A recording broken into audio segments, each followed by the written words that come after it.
Obviously, the comparisons from the very beginning were to Eddie Murphy and the Clumps. For sure. Have you ever thought of a Medea meets the Clumps? You know I love to come in here and give you some ideas. Listen to me. I would love to work with Eddie. Eddie won't return my calls, so maybe one day we'll have a conversation. But I think Eddie got to a place in his life, he's like, look, I've done it all. I've seen it all. Peace out. So, I don't know. I'd love to work with Eddie on something, for sure. You just got to walk up on him the next time you guys are one of these Oscar parties. No, Eddie doesn't show up anywhere. Eddie is a recluse. He shows up nowhere. If I find him, I will corner him. So, it's been a minute since Tyler Perry's been in the spotlight, right? Lately, it's like everyone's chattering about him. But when a big shot like Eddie Murphy jumps into the mix, you know it's gonna be serious. Eddie's like that chill uncle at a family reunion, always cool, never stirring the pot. So, when rumors start flying that he's gonna spill some major gossip about Tyler Perry, you better believe it's worth listening in. Word on the street is Eddie's gonna drop some truth bombs, calling Tyler Perry out and labeling him as a Hollywood mutt. And that's not all. Apparently, he's accusing Tyler of playing dirty with black comedians in the industry. Yeah, it's a big deal. But honestly, this isn't the first time Tyler's been accused of shady stuff. He's always been quick to brush it off.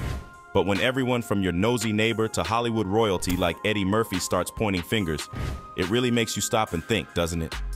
I mean, there's gotta be some truth to it, if all these people are saying the same thing, right? Alright, so a while back, Monique went off at the Apollo Theater, giving Tyler Perry, Lee Daniels, and Oprah Winfrey a piece of her mind. She wasn't mincing words, especially about her rocky relationships with those three heavy hitters. You remember Monique, right? She was in Precious back in 2010, but since then, she's only been in a handful of movies. She's saying she got blacklisted, and she's been shouting it from the rooftops since 2015. Back in 2015, she first spoke up, claiming Daniels, Perry, and Winfrey put the brakes on her career. Daniels shot back saying Monique was demanding during Precious, which rubbed folks the wrong way. But Monique wasn't done airing her grievances. At her Apollo show, she straight up said blackballed isn't quite the right term. Actually, Lee Daniels and I had a conversation, and he offered me the role of Cookie. And we went back and forth with his company and our company trying to get TV quotes and all. And then I got a call back from him because I hadn't heard where I was supposed to go and do the screen test. And that's when he said, Mama, you've been blackballed. And I said, well, why have I been blackballed? And he said, because you didn't play the game. And I said, what game is that? And he was never able to answer that question. So that's as clear as I can be, because I've been saying the same thing repeatedly. Yeah. So I hope that answers your question, baby. Let's rewind to 2009, when Monique was supposed to hit the road for the Precious Press Tour. Oprah and Tyler Perry were hyped about her Oscar buzz, but here's the kicker. They weren't planning to pay her for it, and she was already exhausted from filming. So, she decided to skip it and hang with her fam instead. Seemed pretty reasonable, right? Everyone seemed cool with it. But then, a few weeks later, bam! Stories start popping up, painting Monique as a diva. Suddenly, she couldn't land roles, even after winning an Oscar. Imagine seeing all your hard work go down the drain like that. Monique started connecting the dots, realizing someone was out to get her. In a recent chat, she spilled that Lee Daniels straight up admitted she got blacklisted for not playing by the rules. She even called out Oprah and Tyler Perry, demanding an apology that's still MIA. Now let's rewind a bit more. Monique spilled about Oprah inviting her brother Gerald and parents on her show. Background: Monique's brother did some awful stuff to her when she was young, which she talked about in an interview. So she opened up to Oprah about her strained relationship with her folks because of it, and Oprah seemed understanding. Monique was cool with Oprah inviting Gerald, but didn't want any part of it herself. But when the show aired, Monique saw commercials featuring her family and felt blindsided. Oprah had basically gone back on her word, acting all caring. Monique wanted an apology, but Oprah didn't offer squat. No private, no public apology, zip. And she's still waiting for it. Now the fact that Oprah and Tyler Perry are tight doesn't help. Some folks think Monique's just stirring up drama, but others are fully on her side, believing Perry and co. owe her an apology. Monique's clearly got some major beef with Tyler and she's not keeping quiet. Word is she's ready to spill all his secrets. And honestly, with her years in the biz, it wouldn't be shocking if she knows some juicy insider info. Now Tyler Perry's been in the spotlight for a minute. Atlanta theater scene, media series, you name it, he's done it. But let's be real, his journey's been a roller coaster ride. Rumor has it, his ego got a bit too big for his britches, even clashing with the likes of Oprah. Hey, in Hollywood, you gotta play some questionable cards to hit the jackpot, right? Tyler Perry seems to know the drill. After smashing it at the box office, Tyler Perry switched lanes to TV with the hit sitcom House of Pain. But things got messy when it came to sealing the deal for syndication in a spinoff called Meet the Browns. According to the Grapevine, Perry gave the boot to 4 writers who wanted union contracts, stirring up drama in the industry. Writer Terry Brown Jackson called it a slap in the face, saying they put in the work for over 100 episodes only to get cut loose when it came to reaping the rewards. Head writer Kelly Griffin wasn't backing down without a fight. If this fight helps future black writers get what they deserve, then that's a win, she said. But what was Perry's comeback? He said he's taking on all the writing himself now. But his union drama didn't end there. In 2015, actor unions banned their members from Perry's play Medea on the Run because his production company refused to sign those union contracts. Seems like Perry's profit game isn't sitting well with everyone in the biz. Some folks are speaking out, saying Perry's putting them in awkward spots and messing with their work. Actor Brandon Jay spilled it all on TikTok, sharing that working on Perry's Meet the Browns was the toughest gig he's ever had. According to Jay, a day on Perry's set feels like a whole week elsewhere. And on top of that, Perry's notorious for throwing last-minute script changes at the actors, making them memorize lines on the spot. Jay, who auditioned for the role of Jeffrey, spilled the tea. Perry wasn't feeling the original script, so everyone had to scramble to learn new lines, all chosen by Perry himself. And if you didn't catch on quick, Perry would drop the "you're fired" bomb. But hold up, there's more. As Jay hustled to nail those new lines, Perry decided out of the blue that Jay's character was going to be crushing on his high school bully. Yep, definitely not what Jay signed up for. Perry dropped the bomb like, "I want Jeffrey to be gay and have a crush on his bully." Crazy, right? In part 2 of the saga, Jay revealed his first reaction was to call his agent, who basically said, "You don't have to take this if you're not cool with it." But after some serious pondering, Jay decided it was a chance he didn't want to miss out on. So despite Perry throwing in a last-minute twist, Jay went ahead and played the role. Rumors have been swirling for a while, suggesting Perry might be projecting his own feelings onto black male actors. But things just got even juicier with buzz about Perry possibly exploiting younger black men in the industry. Christian Keys stirred up the pot even more with a tearful video on Instagram, spilling about abuse of power in the industry. He shared his own painful experience with a powerful man who boasted about having multiple young black men on his payroll. Christian didn't name names, but the internet's gone wild trying to connect the dots. And here's the twist. Christian's been tight with Tyler Perry for almost 2 decades. Folks are wondering if Perry's the mysterious figure in Christian's story. But let's keep it real. These are just speculations. Only Christian Keys knows for sure. He mentioned gathering evidence, recording stuff on the down low, and handing it over to the cops. So, in a few days or weeks, the truth might come out. But regardless of Christian's situation, Perry's faced other accusations, like firing writers out of the blue, casting stereotypical characters, and perpetuating harmful stereotypes about black women. After House of Pain and Meet the Browns blew up, cultural critic Jamila Lemieux even penned an open letter to Perry, telling him straight up she wasn't vibing with how he used stereotypes in his work. Guess who decided to join the critique party? None other than filmmaker Spike Lee, and he didn't mince words when it came to Tyler Perry's stereotypical characters. The man has a huge audience, and Tyler's very smart. You know what he's done. He started out, with these plays, and church buses would pull up, packed, and he's parlayed it into bought his own jet. You can buy a jet, you got money. But at the same time, for me, just imagery is troubling. According to Spike, the industry could seriously level up by ditching those one-dimensional characters in Perry's record-breaking but, in his view, biased and nonsensical movies. Tyler Perry's casting choices and character portrayals are raising eyebrows and sparking discussions about his overall approach to filmmaking. Some folks are pointing out that Perry tends to cast dark-skinned actors as villains while making white characters the heroes in his films. Even Chris Rock chimed in, noticing a pattern in Perry's movies. Rock observed a lack of kind and respectful black-skinned boyfriends in Perry's films. To drive his point home, he brought up Tupac Shakur, suggesting Perry's films could benefit from more diverse character representation. Chris Rock's got some thoughts on the Tyler Perry movie world. He's saying Tupac, you know, the rap legend, might not exactly snag a hero role if he landed a spot in a Tyler Perry flick. According to Rock, based on Perry's typical casting choices, the odds of Tupac being cast as a hero would be pretty slim. Rock's just sharing his thoughts on the matter. And guess what? Spike Lee's totally on the same wavelength. They're both highlighting that Perry's casting decisions and storytelling might be contributing to the success of some of his movies, thanks to certain biases. They're both questioning how this mindset might be influencing the film industry. But you know what's wild? This whole issue of colorism isn't anything new to Hollywood. Hollywood's been getting called out left and right lately. Remember Harvey Weinstein? Yeah, he was one of the first big names to drag the industry into the spotlight with abuse allegations back in 2017. And now, there's even a new documentary spilling all the tea on the darker side of Hollywood, exposing powerful figures allegedly exploiting aspiring actors. Fast forward to the Me Too movement, and Hollywood's been rocked by scandals left and right.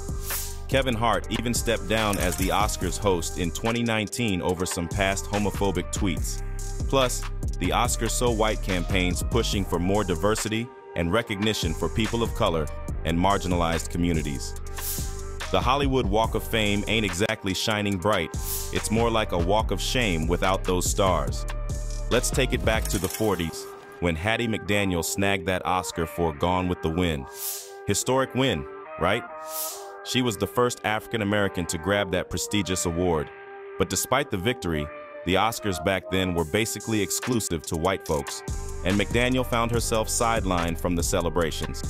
Talk about disappointing. Fast forward 80 years, and Hollywood's still grappling with discrimination. Even with all the talk about boosting diversity, the 2020 Oscars weren't immune to the racial controversies we've become all too familiar with. And let's not even mention the major snubs, like leaving out Lupita Nyong'o for her phenomenal performance in Us. Now, let's talk about Tyler Perry's movies and shows.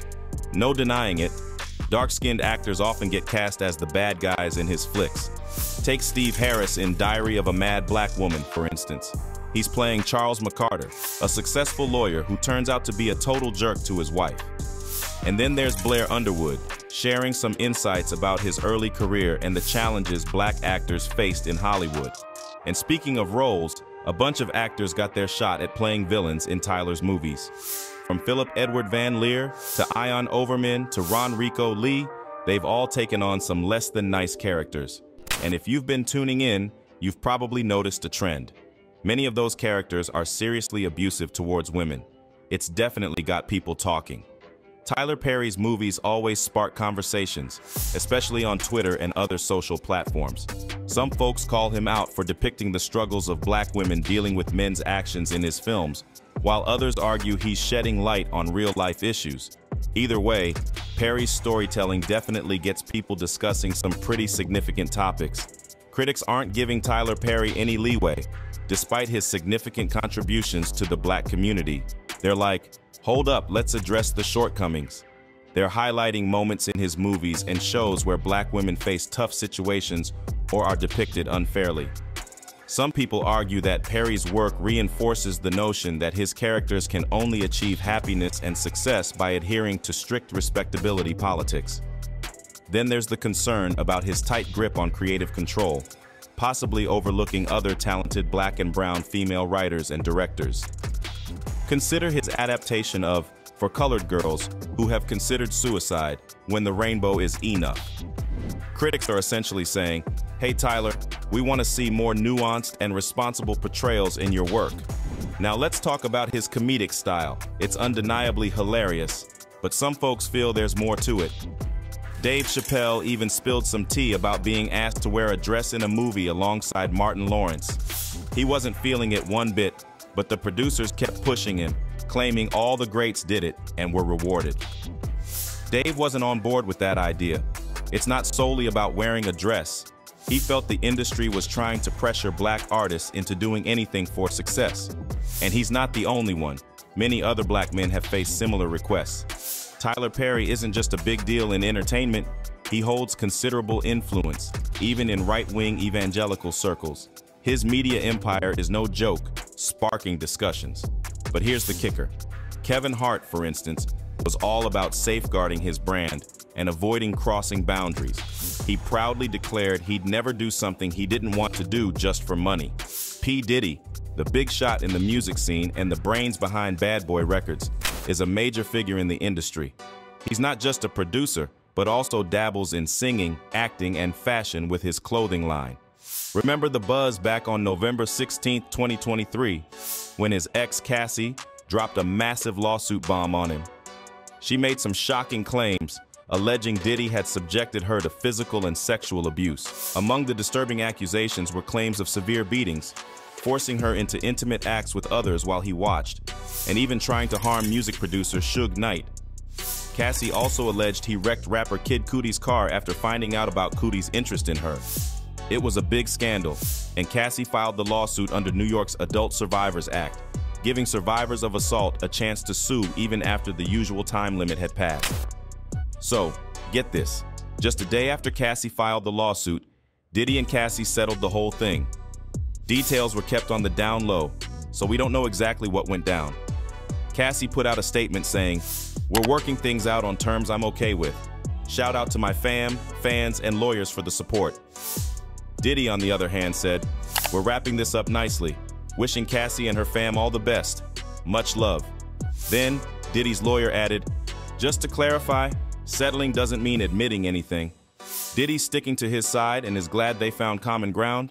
It's a win in a way, avoiding trial and public drama." But here's where it gets tricky. Shortly after the Cassie settlement, Diddy faces another lawsuit, this time from a woman named Joy Dickerson Neal, alleging Diddy drugged and mistreated her back in '91 during college. She claims he even recorded the incident and spread it around. This lawsuit, too, was filed under New York's Adult Survivors Act. Diddy denied it all, calling it a money grab and denying any wrongdoing. Drama, drama, drama, and it doesn't end there. Fast forward to December 2023, and another lawsuit surfaces, this time from an anonymous woman accusing Diddy, his former bad boy prez Harve Pierre, and another guy of sex trafficking and assaulting her when she was just 17. Diddy hit back on Instagram saying, "Enough is enough, none of this happened." But wait, just when you thought things couldn't get crazier, producer Rodney Little Rod Jones throws a massive $30 million lawsuit bomb at Diddy and his crew, accusing them of all sorts of messed up stuff like assault and harassment. This lawsuit is like a whole book, 75 pages long, listing out wild claims. Jones says Diddy even tried to groom him into things he wasn't into, showing him videos and stuff to ease his anxiety. Plus, Jones claims there were hidden cameras everywhere, spying on guests. And in the lawsuit, they drop hints about who these unnamed celebs might be, like Meek Mill and Usher. Meek Mill's all over Twitter like, "What? No way." And Usher's keeping quiet, but everyone's buzzing about an old interview where he talked about wild stuff at Diddy's place back in the day. Crazy, right? So during an interview, someone asked about Diddy's camp, and this dude's like, "Yeah, they called me Baby Boo," talking about Diddy, saying he was cool like a brother. But when they asked if he'd send his own kids to Diddy's camp, he's like, "Hell no." And guess what? Cat Williams, the comedian, jumps into the mix too. He talks about going to one of Diddy's parties and it being all dudes there. And he's like, "Nah, bro, I'm not into that." Anyway, back to the lawsuit stuff. So Jones is suing because he says on Thanksgiving Day, Diddy offered him coke, and then rapper Young Miami and her friend tried to mess with him. Even in front of Diddy, Jones is like, "Nuh-uh, that's not cool." He's suing them for messing with him big time and causing him emotional distress. Plus, he's suing Diddy for letting all that happen on his property, saying he should have kept him safe. Man, it's wild how stuff goes down sometimes. Jones is dropping some heavy accusations against Diddy. He's saying Diddy was grooming him to pass him off to his buddies. And one day on Diddy's yacht, Diddy just left Jones and Cuba Gooding Jr. alone. Allegedly, Gooding Jr. started getting handsy, and Jones had to push him away. There are screenshots showing Diddy and Gooding Jr. chilling on the yacht, and another where Gooding Jr. has his arm around Jones. Jones is smiling in the pic, but it's probably just to play along, you know? Jones ain't done yet. He's bringing up a shooting at Diddy's studio in LA. There was a fight, shots rang out, and Jones claims Diddy told his team to tell the cops he had nothing to do with it. And there was this party at Diddy's place last summer with underage girls and sex workers. Diddy and his son were there, along with some R&B artists. There's even a video allegedly showing Diddy getting close with an underage girl. But hey, Jones has got receipts. He's got screenshots from these videos, saying they could back up his claims in court. So, it's gonna be interesting to see how this all plays out. Jones is throwing down some heavy allegations against Diddy. He's saying he was basically working for Diddy, but never got paid for his hard work. Jones claims Diddy was benefiting from his tunes, but offered peanuts for his work. But it gets worse. Jones says Diddy had him doing messed up stuff. Like he was forced to bring in adult industry workers and do things to please Diddy. And one day, he woke up butt naked in bed with two of them, with Diddy right there. Diddy wasn't playing nice either. Jones claims he'd switched from promising him the world to threatening him with physical harm. He even said he'd eat Jones's face and get rid of his own mom if he had to. And Diddy wasn't shy about showing off his guns or bragging about shooting people. Jones even says Diddy made him take the fall for some shooting outside a nightclub back in '99. Jones wasn't just scared, he was terrified. He even compares Diddy's crew to Jeffrey Epstein's crowd, saying they were running a shady racketeering operation. And they were allegedly into sex trafficking, hiding money, not paying taxes. Basically, a whole criminal enterprise. Jones ain't having it. He's suing them under all kinds of laws, saying they were all part of this messed up scheme. It's like something out of a movie, but this is real life, man. As we delve into the intricate web of allegations and controversies surrounding figures like Tyler Perry and Diddy, it's clear that the entertainment industry, despite its glitz and glamour, has its dark corners. From accusations of perpetuating harmful stereotypes to lawsuits detailing disturbing allegations, these stories shed light on the complexities and challenges within Hollywood. Eddie Murphy's bold remarks about Tyler Perry's casting choices and storytelling methods, along with the ongoing legal battles faced by Diddy, highlight the importance of accountability and transparency in the industry. As audiences, it's crucial to critically engage with the content we consume and demand accountability from those in positions of power. While these controversies may shake the public perception of these influential figures, they also serve as a reminder of the ongoing work needed to create a more equitable and inclusive entertainment landscape. As we navigate through these revelations, may they spark important conversations and lead to meaningful change within the industry. In the end, it's essential to remember that behind the glitz and glamour of Hollywood, there are real people affected by the actions and decisions of those in power. Let us continue to amplify the voices of those who speak out against injustice and strive towards a more just and equitable entertainment industry for all.